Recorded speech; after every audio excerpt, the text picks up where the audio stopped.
अस्सलाम वालेकुम। काफ़ी दिनों से ये खबरें चल रही हैं वज़ीर आला उस्मान बुज़दार के हवाले से, तो वो जा रहे हैं और पिछले 24 घंटे में तो ये बहुत ज़्यादा खबरें जो हैं वो सोशल मीडिया पे चली। इसके पीछे असल हैसियत खबर क्या है, क्या वो वाकई जा रहे हैं और जा रहे हैं तो कैसे जाएंगे, और अगर नहीं जाएंगे तो क्यों नहीं जाएंगे, इस पर मैं बात करूँगा। और दूसरी बात ये कि क्या वाकई ही वज़ीर आला पंजाब तब्दील होने जा रहे हैं, इस पर बात करूँगा। और अगर तब्दील हो रहे हैं तो कौन आ रहा है, इस पर भी बात करूँगा। देखें, जब उस्मान बुज़दार आए थे तो तब से ही उनके खिलाफ एक लॉबी काम कर रही थी और वो ये चाहती थी कि उस्मान बुज़दार चले जाएँ।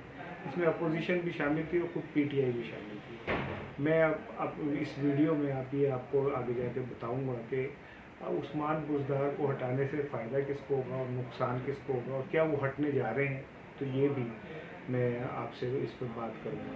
जब ये बात हुई तो उसके बाद एक अरसे से उनके खिलाफ ये लॉबिंग चल रही है। हर 6 माह बाद 3 माह बाद उनको जाने की ड्रेस दी जा रही है। लेकिन इस बार मामला किसी हद तक सीरियस लगता है और ऐसा लगता है कि जो उस्मान बुज़दार के मुखालफिन हैं वो किसी हद तक इसमें कामयाब हो गए।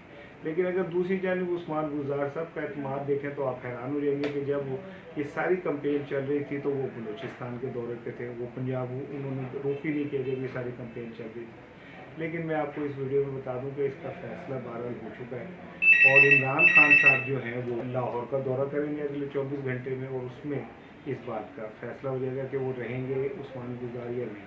अब सब बात ये कि अगर उस्मान बुज़दार साहब नहीं रहेंगे तो वो कैसे जा सकते हैं। एक तरीका तो विद इन पार्लियामेंट चेंज है कि उनके खिलाफ तहरीक अदम आए और चले जाए, ये पीटीआई कभी भी कबूल नहीं करेगी, तो उनके अपने खिलाफ एक तहरीक अदम हो जाएगी। दूसरा तरीका ये कि उस्मान बुज़दार इस्तीफ़ा दे दें, जो बजाय नामुमकिन है। इमरान खान उन्हें सैक नहीं कर सकते, किसी तरह भी वज़ीर आज़म किसी सूबे के वज़ीर आला को सैक नहीं कर सकता। तो इसका मतलब ये है कि ये कोई इतना आसान नहीं है और उस्मान बुज़दार को भी इतना आसान नहीं लेना चाहिए। दूसरी बात ये कि अगर उस्मान बुज़दार की वापसी का कुछ भी हुआ तो अपोजिशन और PMLQ उनके पीछे खड़ी होगी, क्योंकि चौधरी बरादरान मुकम्मल तौर पर उस्मान बुज़दार के साथ हैं और किसी हद तक खामोशी से नून लीग भी ये चाहती है कि उस्मान बुज़दार ही यहाँ पे रहें, क्योंकि उनको वो आसान टारगेट लगते हैं तनकीद का। और ये जो एक नाम लिया जा रहा है कि परवेज़ इलाही साहब वज़ीर आला आ सकते हैं, तो मैं नहीं समझता कि इमरान खान कभी भी इतना बड़ा सियासी जुआ खेलेंगे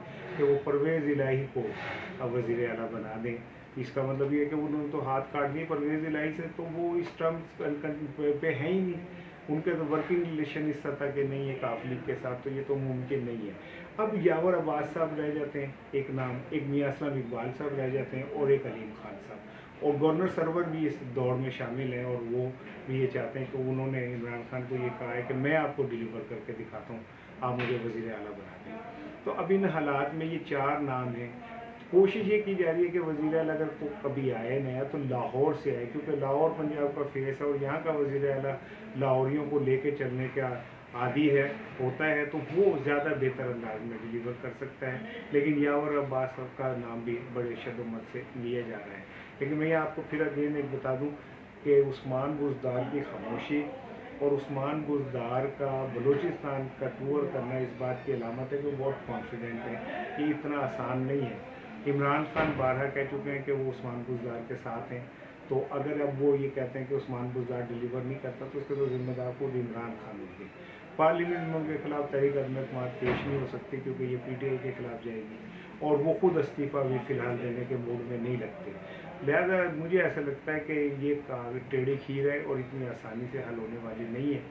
बहरहाल इमरान खान लाहौर आ रहे और आने के बाद इस सूरत हाल क्लियर हो जाएगी कि इमरान खान क्या फ़ैसला कर चुके हैं। शवाहिद यही है कि इमरान खान को ये कड़वी गोली निगलनी पड़ेगी।